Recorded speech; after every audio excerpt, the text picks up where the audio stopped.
ठीक है, bank Nifty काफ़ी इंपॉर्टेंट पॉइंट्स में है। अगर आप देखिए बैंक निफ्टी भी सेम, बैंक निफ्टी में पहले वीकली टाइम फ्रेम बात करते हैं बैंक निफ्टी की, तो वीकली टाइम फ्रेम पर अगर आप देखेंगे तो बैंक निफ्टी बहुत ही बढ़िया प्रॉपर, अगर आप देखेंगे लास्ट नवंबर से ही अगर आप देखेंगे एक प्रॉपर पैटर्न है, एक चैनल है, एक ट्रेंड लाइन है जिसका सपोर्ट लेते हुए multiple time weekly time frame basis पे ये ट्रेड कर रहा है। ये आपका रिजल्ट वाला दिन है, एक्सेप्शनल कैंडल्स आप कह सकते हैं, उसने ब्रेकडाउन करने की कोशिश की लेकिन फिर से बाइंग देखने को मिली तो वापस वहाँ आ गया। लेकिन अपवर्ड डायरेक्शन में अभी इसने चैनल को ब्रेकआउट नहीं किया है। ध्यान है कि अभी इसने चैनल को ब्रेकआउट नहीं किया वीकली टाइम फ्रेम पर। तो जब तक ये चैनल को ब्रेकआउट नहीं करता है तब तक आपको वॉच आउट करना है। क्या जैसे निफ्टी ने हमारे चैनल को ब्रेकआउट किया तो सस्टेन कर रहा है, वैसे क्या भी ब्रेकआउट कर सकता है। तो टिल दैट ये लेवल को लेवल हमको वॉच रखना है टिल दैट कि जब तक ये 49,520 का लेवल, जब तक ये इस लेवल को होल्ड करता है तब तक आपको बाय ऑन डिप्स की रणनीति ही आपको यूज करनी पड़ेगी। रीज़न क्या है कि अगर आप देखेंगे, क्योंकि अगर आप देखें लास्ट जो डोजी कैंडल बना हुआ था वीकली टाइम, फिर इस डोजी कैंडल के ऊपर जाकर सस्टेन कर रहा आराम से और होल्ड, इस कैंडल को अगर इग्नोर करते हैं तो भी इस कैंडल के ऊपर जाकर सस्टेन कर रहा, होल्ड कर रहा और अगेन एक डोजी कैंडल यहाँ पे क्रिएट किया हुआ है। तो डोजी कैंडल क्रिएट किया, दैट मीन्स अगर अपर डायरेक्शन ब्रेकआउट आता है तो फिर अगन जो हमारा ये हाई था इसको भी हम क्रॉस करने के लिए अप्रोच कर सकते हैं। तो आपको इस लेवल को वॉच आउट करना है। सेम अगर मैं इसको डेली टाइम फ्रेम पे कन्वर्ट करता हूँ तो डेली टाइम फ्रेम पे देखेंगे बहुत ही इंपॉर्टेंट पॉइंट्स है डेली टाइम फ्रेम पे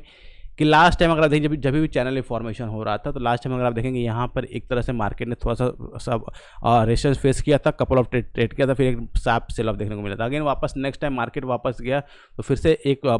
रिवर्सल कैंडल बनाया, फिर वापस से पुल बैक दिया। लेकिन इसके बाद एक बहुत बिग गैप अप हुआ एग्जिट पोल वाले दिन और उसके बाद मार्केट एक बड़ा क्रैश दिया। तो ये दो कैंडल्स अगर इग्नोर कर देते हैं तो वापस से बैंक निफ्टी जो इसी ट्रेड में कर रहा है। लेकिन ये इंपॉर्टेंट पॉइंट है बैंक निफ्टी का कि लास्ट 2 टाइम का जो हाई बनाया हुआ था इस हाई को इसने ब्रेक करके इसके ऊपर सस्टेन करके ट्रेड कर रहा है। तो ये इंपॉर्टेंट पॉइंट है कि अगर ये इन दोनों हाइस के ऊपर ब्रेक करके सस्टेन करने की कोशिश कर रहा है और सस्टेन कर रहा है तो इन दैट केस अगर ये सस्टेन कर रहा है और जो एक रेंज बना रहा है, अगर इस रेंज का ब्रेकआउट हुआ तो नो डाउट कि जो लास्ट टाइम का जो वीक ये हाई है, इस हाई को भी आराम से बैंक निफ्टी फिर से अप्रोच कर सकता है, यानी ब्रेक कर सकता है या एटलीस्ट यहाँ तक तो जा ही सकता है। तो आपको वेट करना है कि जब अगर जिन लोगों ने लॉन्ग किया अगर लॉन्ग कर सकते, लॉन्ग होल्ड कर सकते हैं, या जिन लोगों को फ्रेश लॉन्ग लेना है तो वेट करना है कि 50,257 का वेट लेवल को निकालता है। अगर 50,257 को निकालता है, ध्यान रखिए 50,257 को लेवल को निकालता है तो अगेन जो हमारा फ्रेश हाई था,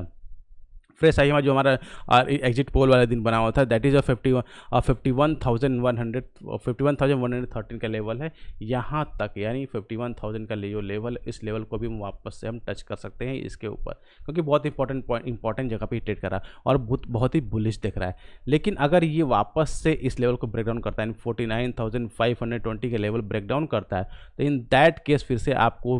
हमारा बैंक निफ्टी वीक हो जाएगा और फिर मार्केट में सेलिंग प्रेशर देखने को मिलेगा, फिर ये lower direction and lower channel तक फिर से अप्रोच ये कर सकता है। तो टिल दैट ये वीक काफ़ी ज़्यादा इंटरेस्टिंग होने वाला है। इसको भी आप एक भी कह सकते हैं कि जो एक स्टॉर्म होता है, स्टॉर्म आने से पहले की जो एक बहुत ही पीस होता है, एक शांति होती है, तो ऐसा कुछ फीलिंग आपको देखने को मिल रहा है कि बिल्कुल कोई मोमेंटम नहीं हो रहा है और जिस भी दिन ब्रेकआउट करता है तो बहुत ही हैवी कैंडल से ब्रेकआउट करेगा ताकि आराम से ये सारा जो एक रेस्ट पीरियड है सारा आपका एग्जॉस्ट हो जाए, सारा आराम से निकल जाए एक ही दिन में। तो आपको इस मोमेंटम का वेट करना पड़ेगा और ब्रेकआउट होगा तो एक अच्छा ट्रेड आपको देखने को मिल सकता है।